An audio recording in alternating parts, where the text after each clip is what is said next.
Assalamu alaikum, Raza. Alaikum assalam wa rahmatullah. I'd just like to ask you for the record, what is your full name? Sayyid Ali Raza Rizvi. Sayyid Ali Raza Rizvi. And where are you from? Originally from Pakistan, Lahore. Okay. And you've been here quite long? Most of my life. Okay, I'm going to jump straight into it. Usually I ask a few personal questions, but there's no need. It's a pleasure to have you at our centre.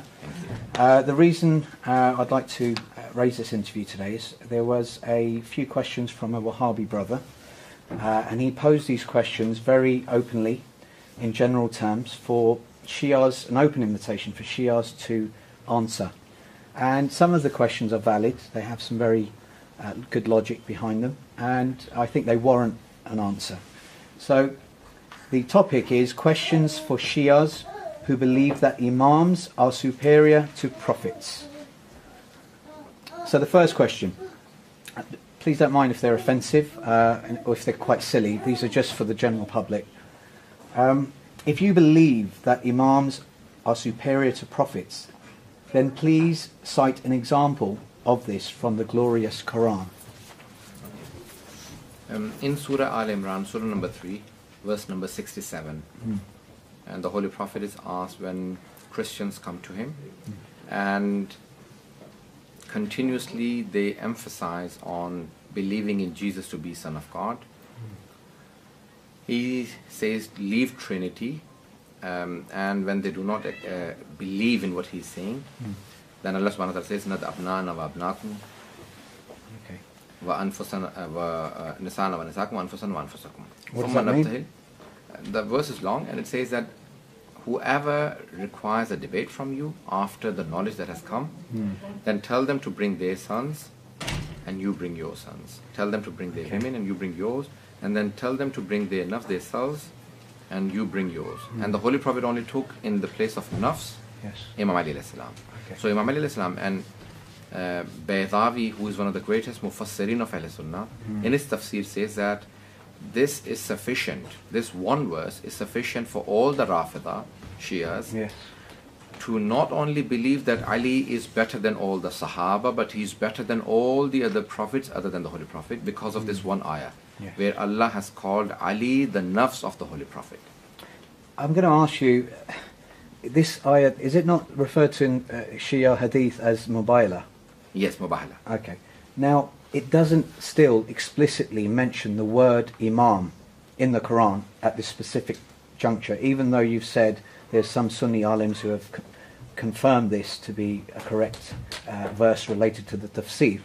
So can you, again, why would Allah not simply ask Prophet Muhammad sallallahu alaihi wasallam to explicitly say Imam? Why can't he just say Imam in the Quran? There are many verses that mention the word Imam explicitly. Yawma nad'u kulla unasim bi imamihim. On the day of judgment, we'll bring all the people with the Imam of their time. Okay. In Musnad Ahmad bin Hanbal, the Holy Prophet says that man mata wa lam ya'rif imama zamanihi faqad mata mitat al-jahiliyyah. Whoever dies without the recognition of the Imam of his time has died the death of ignorance. Jahiliyyah does not just mean ignorance here, but the time of Jahiliyyah, meaning pre-Islamic time. Now, Allama Amini asked more than 80 Sunni muftis in Jamiat al-Azhar, when they were all sitting, when they had invited him, that do you believe that this hadith is authentic? They said yes, all of us believe that this hadith is authentic. When they all admitted that it is authentic, he asked one question: did Fatima Zahra know the Imam of her time, or did she not know the Imam of her time? Right. He says that within 5 minutes everyone walked out of the room, did not wish to answer that question. So the word Imam has appeared in the Holy Quran, it has appeared in the traditions of the Holy Prophet. وَإِذِ ابْتَلَى إِبْرَاهِيمَ رَبُّهُ بِكَلِمَاتٍ فَأَتَمَّهُنَّ قَالَ إِنِّي جَاعِلُكَ لِلنَّاسِ إِمَامًا. Hazrat Ibrahim alayhi salam has been named Imam. We will call every nation by the Imam of their time. So the word Imam has appeared not just once, but many a times in the Holy Quran. Can I ask you a question there? Because you mentioned Hazrat Ibrahim, may peace and blessings be upon him. He was also referred to as an Imam, but was also a prophet. Yes. So this is kind of a dual title. Yes. Again, this is one of my questions which I was going to come on to. So how does that work? I mean, how can you be an Imam and a prophet at the same time? And was the status of Prophet Muhammad sallallahu alaihi wasallam the status of a prophet and an imam also, or was it not? And what's the difference, therefore? Now we have sometimes different titles. Nabi, which is translated into English as a prophet, which is not an accurate translation, but that's a general translation we use, Nabi. Yeah. And then there is another term which is Rasul, which is in English translated as messenger or an apostle. Now every Rasul is Nabi, but not every Nabi is Rasul. So Okay. every Rasul has two titles anyway. Right. Ibrahim was Nabi and Rasul. He was also Khalil. He had the third title that no other prophet has been seen to have. And then he has been mentioned to be an Imam, that even Hazrat Nuh, we cannot prove from the Holy Quran that it was an Imam. Okay. The Holy Prophet was all in Nabi. He was Sayyidul Nabi, Khatamun Nabiyyin, Sayyidul Mursalin. He was a Rasul, he was Habib, and he was Imam. He had all of those four titles. So the prophet was imam and prophet. Yes, he was a prophet, a Rasul, and also an Imam. Okay. But the successors of the Holy Prophet are only Imams, they're not Anbiya, they're not Rasul or Nabi. Can I ask you, therefore, what is difference between imam and prophet? What is difference in, number one, characteristic, and one in qualities? Okay. Nabi is from Naba'a, the one who receives a message, who has wahi, and this wahi is from Allah subhanahu wa ta'ala. That's Nabi. Rasul is the one who gets the wahi and he has to deliver. And Imam is leadership. Right. Leadership is the word Imam is from Amam, Okay. the one who is in front, who leads. Now the word Imam has been used for Hazrat Ibrahim alayhi salam, and Imamat is only given with a few qualities in the Holy Quran. Right. The word A'imma has been used in the Holy Quran. وَنَجْعَلْ نَجْعَلْهُمْ أَئِمَّةً. We make them Imams. A'imma is the plural of Imam. لَمَّا صَبَرُوا, with two qualities Allah mentions. When we try some people, so Imamat is only given to the ones who have been tried through trials. So they have a lot of trials in this dunya, like Karbala, like other trials. Yes. And secondly is that they have sabr in all of those. They have patience and special knowledge. So it is leadership and not prophethood. So they are not bringing a new religion, but they are protecting a message that was already given. Can I ask you, when you mentioned special knowledge, what is the difference between the special knowledge of Imam and special knowledge of Pagambar, prophet? They are both wahi related. They are both related to Allah subhanahu wa ta'ala through revelation. They have an inspiration and revelation from Allah subhanahu wa ta'ala. And there is another term we use, ilm ladunni, which is from Allah subhanahu wa ta'ala again, or ilm imamat.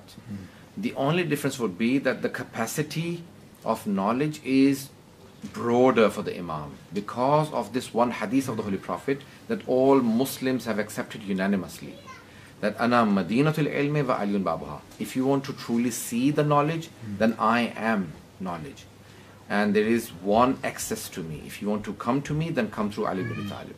So this one tradition makes Imam, the Holy Prophet and Imam Ali alayhi salam, better than all other prophets in knowledge. He is the city of knowledge, and Imam Ali alayhi salam is the gate of knowledge. Can I stop you for a second? There is one point, again, these are some of the questions I was about to ask you. Divine knowledge, you said. Is that attributed also to Imams and prophets, or is it exclusively for prophet? Divine knowledge Yes. is for both. So you're now saying Imams receive divine knowledge. Yes, they have. So are they communicating with God, therefore, directly? Yes, we have traditions on that they communicate with Allah subhanahu wa ta'ala. But where does this now go? But going back to Quran, how does that now? Where does it anywhere in the Where does it anywhere say in the Quran that Imams have knowledge and have transcended knowledge from Allah directly? I'll prove it from the Holy Quran. Look at Surah Naml, the ant. Surah number 27. It says for Hazrat Suleiman that when King Solomon had his reign, and he said, "Who has missed that I'm getting the light straight on my face?" He said the people answered that there was supposed to be a bird here, Hud mentioned in the Holy Quran. Hazrat Suleiman says that I would kill him if he does not give me a genuine answer for why was he missing. He comes back and he says that there is a city nearby, there's a government, and there is a queen that they don't have a king, they have a queen. So he says, who will bring me the throne of that queen?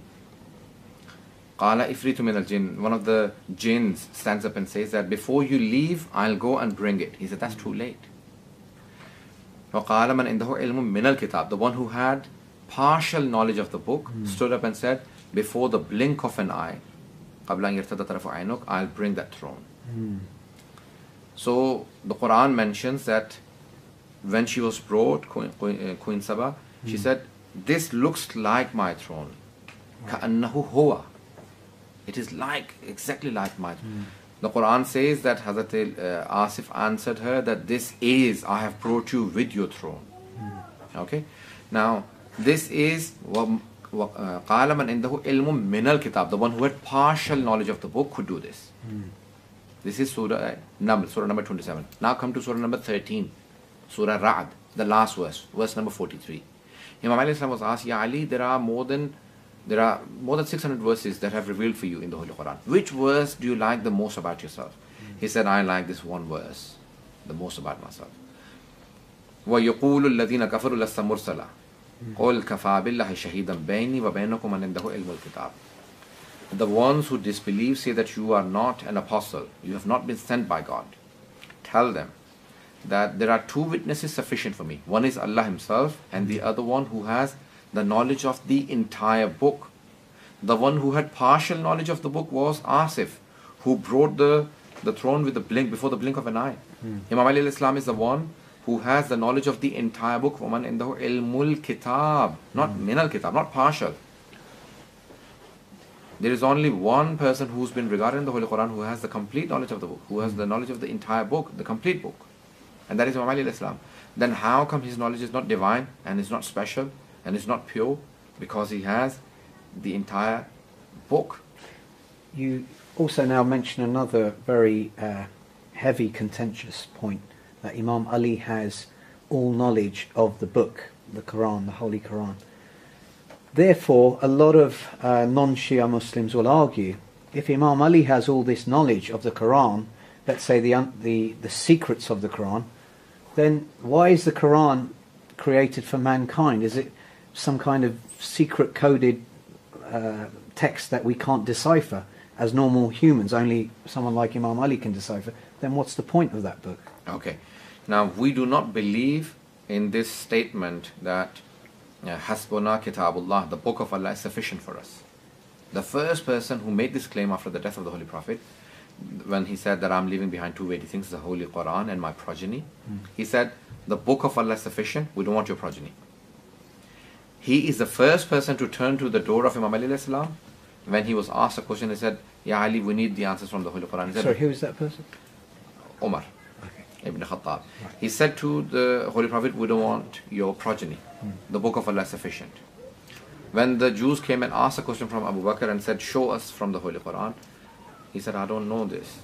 Do you know? He asked Umar, do you know this from the Holy Quran? He said, I don't. Let's go to Ali ibn Abi Talib. He would surely know. When they came to the door of Imam Ali alayhi salam, the Imam alayhi salam said, but did you not say to the Holy Prophet, we don't want your progeny, the book of Allah is sufficient? Then why have you come here now? So they realized that the book of Allah is not sufficient. We do not believe in this statement that the book of Allah is sufficient on its own. And none of the Muslims say that. In Sahih Muslim it says that the Holy Prophet said, I'm leaving behind two weighty things. He himself was the Mubayyin and Mufassir of Quran, the one who explained the Holy Quran and gave commentary to the Holy Quran. And after his demise, it was his progeny.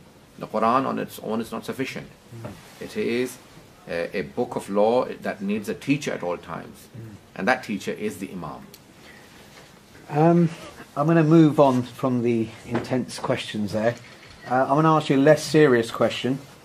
This is you might find it funny, I don't know, but do Shias believe the enemies of Imams are doomed? So let me repeat that for you because I didn't get the flow of it. Do Shias believe the enemies of Imams are doomed? The people who truly understand and become enemies are doomed, and they are held accountable in the hereafter, and they will go through extreme chastisement because of having enmity to the Imams alayhi salam. I want to ask you another question directly from a Wahhabi brother.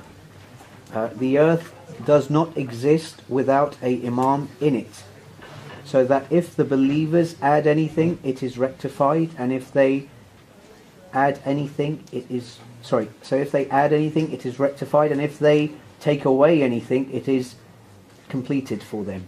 Have you heard this before? We believe in this tradition of the Holy Prophet that لَوْلَا الْحُجَّةِ لَصَاخَتِ الْأَرْضُ بِأَهْلِهَا. Had it not been for the hujjat of Allah, the proof of Allah subhanahu wa ta'ala on the surface of the earth, the entire earth would be destroyed. You really believe that? Yes, we believe that. We believe that the earth would not exist without a proof. Where is your evidence and proof of this in, let's say, the Quran? Or what would solidify your argument? Okay, now, with all the prophets and imams, we've always had on the surface of the earth a guide from Allah subhanahu wa ta'ala and a hujjat of Allah subhanahu wa ta'ala. ظَهَرَ الْفَسَادُ فِي الْبَرِّ وَالْبَحْرِ بِمَا كَسَبَتْ أَيْدِي النَّاسِ. All the corruption that you see on the surface of the earth and in the oceans is the doing of mankind.